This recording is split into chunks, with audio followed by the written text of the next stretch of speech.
Los pastores Rafael y Adriana Lemes nos enseñan paso a paso los tesoros de las Escrituras. Descubriremos cuánto nos ama Dios y qué ha ganado para nuestro beneficio. Este programa es patrocinado por nuestros amigos, miembros y socios de Iglesia Palabra Pura y Blaze Ministries International. Veníamos hablando acerca del reino de Dios y que el reino de Dios funciona con ciertas leyes, y Pablo habla de la ley de la fe en Romanos 3, y una ley tiene ciertos aspectos que se deben cumplir literalmente para que se manifieste lo que la ley dice. Lo que hace la ley de la fe es que recibe lo que la gracia de Dios ha dado a través del sacrificio de Cristo. Así que como una ley, la ley en sí no es la que tiene el problema, ¿ok?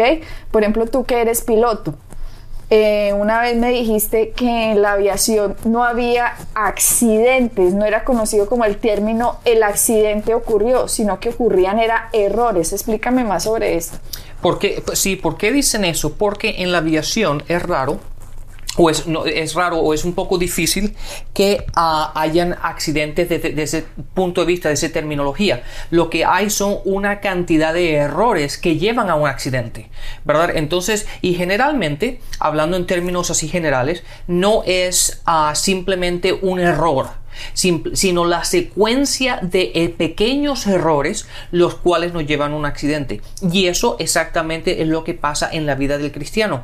Generalmente en la vida del cristiano no es un error que uno cometió o una equivocación, sino generalmente uno ha dejado de hacer una cantidad de pequeños pasos que nos han llevado a una consecuencia, ¿verdad? A un problema. Tú me dijiste que un accidente sería que la ley de la gravedad dejara de funcionar o que la ley de la aerodinámica dejara de funcionar, y que eso no iba a suceder, que las leyes funcionaban. Lo que el error era cuando las leyes no eran aplicadas adecuadamente, era cuando sucedía lo que ya conoceríamos como un accidente. Pero me gustó fue la terminología que usted usó, que el accidente en realidad no existe porque la ley no deja de funcionar. Lo que existe son errores. Exactamente. Entonces, en la aerodinámica, por ejemplo, usted se va a la caja negra a ver qué fue lo que sucedió. Y entonces ahí, cuando abren la caja negra, se dan cuenta que había unas fallas mecánicas o había unas fallas dentro del piloto, y por lo tanto se chocó la nave, el aeroplano. Entonces lo mismo pasa hoy. No es que la ley de la fe no funcione, la ley de la gracia, la ley del amor, la ley de la libertad, no es que esas leyes no funcionen, sí funcionan. Lo que ha habido es que hemos cometido nosotros errores en la aplicación, y por lo tanto, cuando vamos a obtener lo que Dios nos ha dado a través de la gracia, digamos que se nos estrella el avión, digámoslo así como para entenderlo. Entonces, no es que la cruz de Cristo no tiene ningún error, es un sacrificio perfecto. El cuerpo y la sangre de Él han logrado lo que Él dijo que iba a lograr, y lo que Él logró fue entregarle a la raza humana el aspecto, o como entregarles en su libre albedrío, que escojan lo que Él ganó o lo que el mundo está ofreciendo a través del reino de las tinieblas. Exactamente. Adriana, volviendo otra vez a lo que tú dijiste, te lo puedo decir de esta forma para que a lo mejor lo entiendan un poquito mejor. Con respecto a eso, Adriana, te puedo decir que la cuestión de los accidentes, ¿verdad? Yo recibo una revista todos los meses donde en los accidentes de aviones, ¿verdad?, hacen un estudio el por qué ocurrió. Y si uno se pone a leer la descripción o el estudio que hicieron de los accidentes, te damos cuenta que no fue un accidente realmente. Fueron una cantidad de errores que fueron cometidas desde el punto de vista de los pilotos, haya sido por lo que sea, por cuestiones de tiempo o distracciones o lo que sea. Pero también pasa igual. ¿Cuántas veces hemos tenido personas que vienen a nosotros y nos dicen: oye, pero yo hice esto y no funcionó, y yo hice esto y no tuve los resultados? Y entonces, cuando empezamos a hacerles preguntas, ¿qué es lo que estamos haciendo? Estamos tratando de ver los pasos que hicieron, a ver el por qué algo no funcionó. Y generalmente en algo esa persona dejó de hacer, ¿verdad? Por ejemplo, una de las cosas principales con respecto a la oración es que uno antes de orar tiene que conocer cuál es la voluntad de Dios al respecto, ¿verdad? Porque nuestra fe siempre está basada en lo que Dios ya ha hecho. Entonces, si una persona se pone a orar, pero no tiene el conocimiento de lo que Dios dice en su palabra, ahí estamos quitando un punto principal de la oración. Sí, porque si una persona se pone a orar, Dios, si es tu voluntad que esta persona se sane, y si no, pues que no. Eso no es una oración, eso no es nada. Exactamente. ¿Por qué? Porque ya la voluntad de Dios con respecto a la sanación ya está dada. Entonces lo que tenemos que hacer es conocer en su palabra lo que Dios ya estableció, cuáles son sus leyes, cuál es su palabra, cuál es la voluntad concerniente a ciertos aspectos de nuestra vida, y orar de acuerdo a lo que la palabra dice. Uh-huh. Si miramos, Rafael, nosotros la historia otra vez de Adán y Eva, tenemos que entender cuál es el papel de Satanás. Lo que está haciendo Satanás es utilizando el poder y la autoridad del mismo hombre en contra del hombre mismo. Lo que hizo con ellos fue engañarlos, y cuando los engañó utilizó el mismo poder que Dios les había dado, pero lo utilizó en su contra. Exacto. ¿Ya? Ellos ya lo volvieron el Dios de este mundo. Lo que hizo Cristo cuando vino, dice en Colosenses 2:15, despojó a los principados, a los potestades, los exhibió públicamente, triunfando sobre ellos en la cruz. Lo que Cristo hizo fue quitarle a Satanás la autoridad, y se lo despojó, o sea, le quitó la autoridad dada por el primer Adán. ¿Qué pasa ahora, Rafael? Satanás ahora está desnudo, sin autoridad delante de Dios, de nada, porque la autoridad ahora, Jesucristo dice, toda la autoridad, dijo Cristo, o sea, estoy hablando las palabras de Cristo, toda la autoridad me ha sido dada a mí en los cielos y en la tierra. El primer Adán solo tenía autoridad en la tierra, pero el segundo Adán, Cristo, dice, toda la autoridad me ha sido dada a mí en los cielos y en la tierra. Ahora depende de nosotros conocer cuál es nuestra herencia. ¿Y qué está haciendo Satanás? Satanás viene otra vez a utilizar la autoridad que Dios mismo nos ha dado en contra nuestra. O sea, nos está engañando, y por eso es tan importante la prosperidad del alma, porque si nosotros no entendemos quiénes somos en Cristo, el poder que tenemos nosotros está siendo utilizado en contra nuestra. Uh-huh. ¿Cuál poder? El poder de la imaginación, el poder de los pensamientos, el poder de la palabra hablada, el poder de nuestras acciones, porque tal cual piense un hombre en su corazón, así el tal es. Entonces Satanás ya sabe que hay ciertas leyes que funcionan en este mundo, y lo que hace él es utilizar esas leyes en contra nuestra para que no obtengamos lo que Cristo ya nos dio. Exactamente, y somos nosotros los mismos que nos estamos perjudicando. Exacto. Y tú dijiste algo muy importante, las palabras. Y yo sé que hemos hablado de esto anteriormente, pero es que uno no puede dejarlo a un lado, porque las palabras, lo que decimos, nos afecta en nuestra vida diaria. Y de hecho, ahora estaba recordando, para que vean la importancia de las palabras, en Marcos 11, en el versículo 22 al versículo 24 dice, tengan fe en Dios, respondió Jesús. Obviamente estaba hablándole a los discípulos y enseñándoles cómo la fe funciona. Y dice, tengan fe en Dios, respondió Jesús. Les aseguro que si alguno dice a este monte, quítate y tírate al mar, creyendo sin abrigar la menor duda de lo que dice, sucederá y lo obtendrá. Por eso les digo, crean que ya han recibido lo que han dicho en la oración. Entonces, básicamente, la importancia de lo que uno dice, de las palabras que uno dice, es vital en nuestro caminar. Pero obviamente lo que uno dice está afectado por lo que uno piensa. Y lo que uno piensa ha sido afectado por lo que Satanás quiere que uno piense. Por lo tanto, uno viene hablando lo que Satanás quiere que uno hable, para que uno obtenga lo que Satanás quiere que uno obtenga, que es que él vino a robar, matar y destruir. Entonces esto es una cadena, una sucesión de cosas que tenemos nosotros que cortar la raíz del problema. Y para cortar la raíz del problema tenemos que conocer la palabra de Dios y así derribar todo lo que el reino de las tinieblas nos quiera meter para que nosotros solo nos llenemos de la palabra de Dios y eso sea lo que hablamos. Si miramos 2 Corintios 10 del 3 al 5 dice: pues aunque andamos en la carne, no militamos según la carne, porque las armas, mire lo que dice, este es Pablo, ahora Pablo está hablando a otra iglesia en Corintios, le está diciendo a esa iglesia: mire, ustedes no militen en la carne, o sea, esto no se trata a punta de puño y patada, le está diciendo Pablo, ¿ya?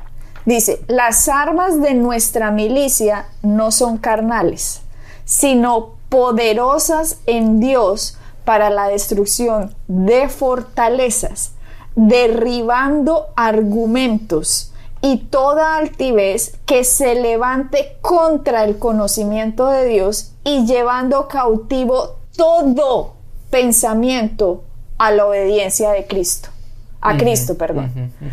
Mira qué tan importante es esto. Pablo está diciendo: nosotros tenemos unas armas que no son puño y patadas. Esas no son nuestras armas. Nuestras armas, dice Pablo, van de acuerdo al conocimiento de Dios y que tenemos que derrumbar todo lo que en nuestra imaginación se levante en contra del conocimiento de Dios. Pablo está diciendo acá: la imaginación suya es muy importante, señores y señoras. Si usted la imaginación la deja volar y volar con lo que el mundo le quiere dar, así mismo va a hablar usted, influenciado con todo el temor, con toda la duda, con toda la incredulidad, y a pesar de que usted haya sido salvo, usted no va a ver una victoria completa en la vida suya. Exactamente. Adriana, y si no te importa, ¿me puedes leer ese versículo una vez más, el versículo que acabas de leer? Pues aunque andamos en la carne, no militamos según la carne, porque las armas de nuestra milicia no son carnales, sino poderosas en Dios para la destrucción de fortalezas, derribando argumentos y toda altivez que se levanta contra el conocimiento de Dios y llevando cautivo todo pensamiento a la obediencia a Cristo. Entonces, esas fortalezas de las que tú estabas hablando o de las que Pablo está hablando en este versículo se refiere a los pensamientos, ¿verdad? Por lo tanto, esos pensamientos, esos son las dudas que vienen en contra de la palabra de Dios, de lo que Cristo hizo. De lo que Cristo hizo, en contra de nuestras oraciones, en contra de lo que deberíamos estar creyendo. Y eso es lo que quería conjugar aquí con este versículo en Marcos 11, porque Jesús le estaba enseñando a los discípulos cómo la fe funciona y básicamente les dice: crean lo que dicen, pero no permitan que haya duda ninguna. Entonces, son esas dudas las que, como tú te referías en el versículo que acabas de leer en 2 Corintios, son esas dudas, son esas fortalezas que se creen. ¿Por qué? Porque no hemos prosperado nuestra alma hasta el punto de que esas fortalezas se vengan abajo. Mira que Pablo todo se está refiriendo a la forma de pensar. Pablo está diciendo: el campo de batalla es la mente. Es la mente. Exactamente. Y esto es una bomba atómica para la religión, Rafael. ¿Por qué digo que es una bomba atómica para la religión? Porque Satanás está peleando en nuestra contra con nuestros propios pensamientos. Y nosotros tenemos que atacarlo a él con los pensamientos que Dios nos da. Y los pensamientos que Dios nos da es su palabra y lo que Cristo hizo en la cruz. Pero ¿por qué digo la religión? Porque la religión le va a decir: mire, es que estamos en guerra espiritual, hermanito.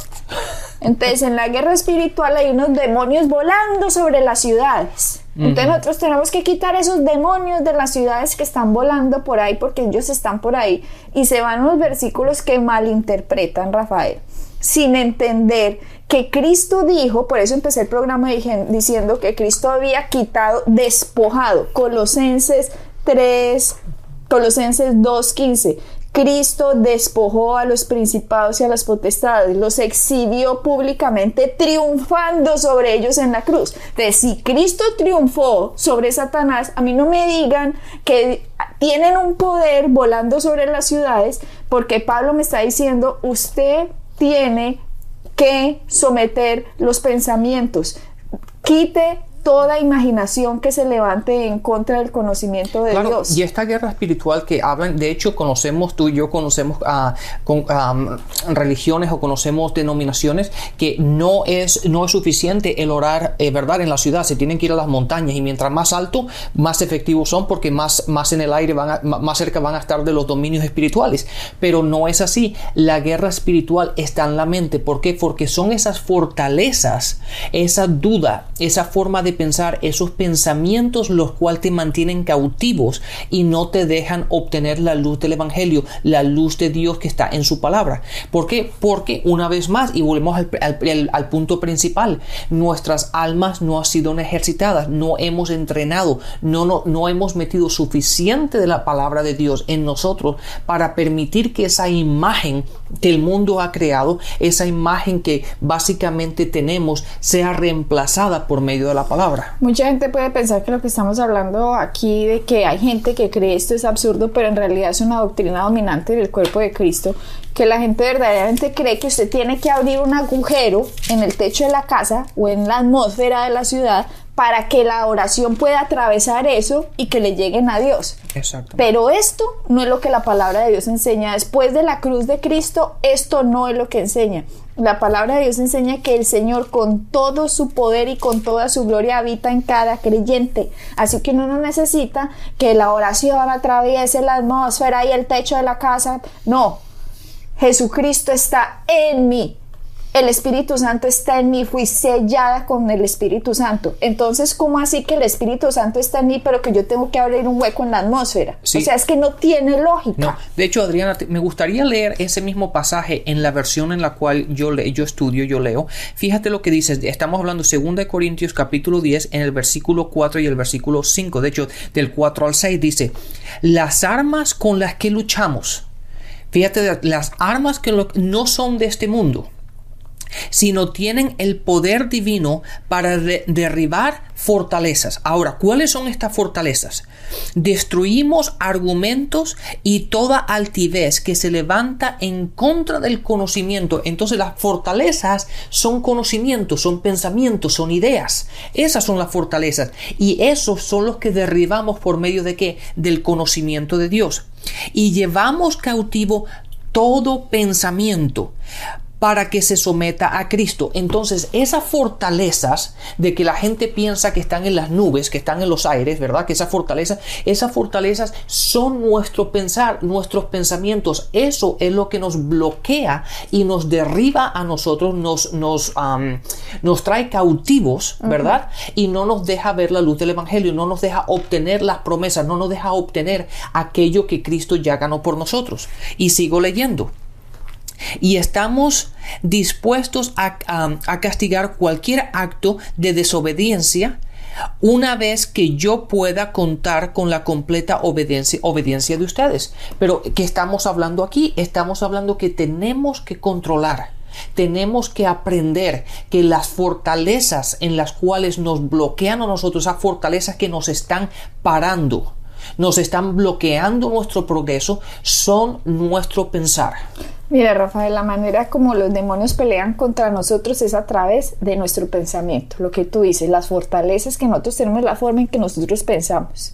La guerra espiritual en la vida cristiana definitivamente está en la mente. Yo he ido a muchas partes donde dicen, es que tenemos los cielos de bronce y no están atravesando las oraciones, entonces tenemos que hacer un agujero para que puedan atravesar las oraciones, así que tenemos que hacer intercesión, hermanita. Y yo le digo, ¿intercesión para qué? No, por ejemplo, para la sanidad o para tal cosa, tenemos que hacer un agujero en los cielos de bronce. O sea, es que utilizan este idioma coloquial que a mí me parece chistoso. Entonces, la sangre de Cristo, el nombre de Cristo. No, espérate, te termino la historia. Le digo yo, y por ejemplo, si usted está enfermo y hay que romper los cielos de bronce, ¿usted cree que Dios hizo algo por su sanidad? Pues sí, hay que orar a ver si Dios quiere que uno sea sano o si quiere que uno esté enfermo, pero hay que romper el hueco en la atmósfera, los cielos de bronce. Entonces no tiene sentido, o sea, es que lo que dice no tiene sentido, porque primero Cuando las personas están peleando con esas cosas que ellos se imaginan, no se han dado cuenta que la palabra dice, por las llagas de Cristo yo he sido sanado. Así que yo tengo una herencia, porque también dice, yo fui sellado con el Espíritu Santo. Y dice que Jesucristo está en mí. Pablo dice, yo fui crucificado en Cristo. ¿Por qué? Porque Cristo tomó nuestro lugar. ¿Ya? Es como si nosotros, Cristo, en lugar de que Laura, Pepito, Sutanito, María, Adriana, Rafael, Pedro hayan ido a la cruz, lo que hizo Cristo fue Él ir a la cruz y pagar por todas las personas lo que cada persona se merecía. Y si yo no creo en ese sacrificio, lo que estoy poniendo es excusas o justificaciones de por qué yo no he obtenido lo que se supone que Dios me dio con el sacrificio de Cristo, y resulta que es por mi ignorancia. Estoy haciendo cosas que en el Nuevo Testamento usted no ve a Pablo abriendo agujeros en el cielo para que penetren las oraciones. Usted simplemente veía a Pablo en la cárcel cantando alabanzas a Dios, simplemente citando lo que Cristo había hecho. No estaba diciendo que había un agujero que no dejaba que penetrara la oración. Eso sí, no es así. Pero sabes que, Adriana, sabes que muchas veces la gente que dice eso lo dice desde el punto de vista de que yo puedo, ¿verdad? Es mi fe la que hace eso, es mi fe la que hago, es por mis obras que yo hago esto. No es por lo que Cristo ha hecho. No es por quienes somos, no es por el conocimiento de la palabra, sino yo tengo que hacer esto y yo tengo que orar. Y date cuenta que la gente muchas veces no dice, no, es que yo tengo que orar 5 minutos, no, tengo que orar toda la noche y tengo que hacer, tengo que estar en ayuno una semana. Y es yo, el que tiene que hacer todo esto. Pero date cuenta que es muy sencillo. Lo único que nosotros tenemos que controlar son nuestros pensamientos. Ahí está nuestro problema. Sí. Y todo el resto ya lo ha hecho Cristo. Porque hay muchos asesinatos en lugares. Es por la actividad demoníaca en la mente de esas personas y no por lo que está sucediendo en las nubes. ¿Sí? Así es. Así es. La gente ha perdido la batalla por la mente y se han sometido a Satanás. Están viendo y están escuchando toda clase de odio, violencia, pornografía, asesinatos, películas, juegos de video, que, mejor dicho, esos juegos de video que están podridos la mayoría, porque le están metiendo una cantidad de información al pensamiento de las personas, y Satanás es lo que ha venido usando, no por allá las nubes. El poder de él es que lo engaña a usted, y usted con su propia imaginación y con sus propias palabras está creando el mundo donde está viviendo. Por favor, entiendan esto. Porque no va a haber ningún otro profesor que ustedes vayan a escuchar. No va a haber absolutamente nadie que esté centrado en la palabra y que le diga que lo que usted dice y lo que usted piensa no tiene que ver, nada que ver. No, la fe funciona de acuerdo a que usted someta sus pensamientos y sus palabras de acuerdo a la palabra de Dios para derribar todo aquello que se levante en contra del conocimiento de Dios. Claro, Adriana, y eso, una de las bases principales, tenemos que entender que Dios quiere que nosotros prosperemos. Dios quiere lo mejor para nosotros. Dios ya ha hecho todo lo que va a hacer. Y debido a que Él ya ha hecho todo lo que va a hacer y Él nos ha dado todo lo que se requiere para que tú y yo vivamos en abundancia, vivamos en prosperidad, vivamos en lo que tenemos que vivir, Él quiere que tú y yo prosperemos. Y siempre y cuando tú y yo no entendamos eso, siempre vamos a ir como tratando de luchar con nuestras fuerzas para ver si Dios hace algo, cuando ya realmente ya lo ha hecho. Yo quiero aclarar también, Rafael, yo no quiero decir que es que no hay demonios por ahí. Sí, sí hay demonios, digámoslo así, en el aire. Las escrituras revelan esto claramente, pero la manera correcta de tratar con esto es enfrentar las mentes sin renovar de la gente. Esa es la forma correcta. Hay que predicar y enseñar la palabra de Dios a la gente. Hay que predicar lo que Cristo hizo, la victoria que Él ganó, cómo debemos renovar nuestra mente, cómo debemos renovar nuestras palabras, y es ahí donde la victoria está. en la predicación correcta de lo que Cristo hizo en la cruz y qué eso significa para usted. Claro, es evidente, Adriana, si tú y yo nos vamos a las cartas, a las epístolas, ¿verdad? ¿Qué fue lo principal que Pablo siempre quería enseñarle a esta gente? Que ellos entendieran quién es Cristo en ellos. Una vez que la gente entendía quién era Cristo en ellos, lo que Cristo ya ganó en la cruz, lo que Cristo hizo por ellos, y ahora lo que ellos son en Cristo, ellos tenían acceso a todo. Claro. Ahí está simplemente, pero la gente se pone a verlos desde el punto de vista, y ahí está la diferencia. Cuando uno se pone a ejercitar la carne y no a ejercitar lo que es espiritual. Y no a trabajar con aquello que Cristo ya ha hecho, pero siempre empieza a hacer por mis obras. Esto es lo que yo tengo que hacer para obtenerlo. Esto es lo que yo tengo que hacer cuando ya está hecho. Esa fue lo que nos mandó Cristo. Cristo dijo, id y predicad, o sea, id y enseñar. Vayan y enseñen lo que yo hice. Esta es la verdadera guerra espiritual, no irse a pelear por allá contra las nubes. Eso no, es perder el tiempo. Lo que tenemos que hacer es enterarnos de quiénes somos en Cristo y decirle a la gente qué hizo Cristo y quiénes son ellos en Cristo, y ahí ellos van a obtener resultados. Porque la palabra dice que nosotros estamos sentados en Cristo. Así es. En lugares espirituales. Así que hasta la próxima y bendiciones. Bendiciones. Pueden bajar nuestras enseñanzas en www.iglesiapalabracura.com y visitarnos en nuestra sede en la calle 21326.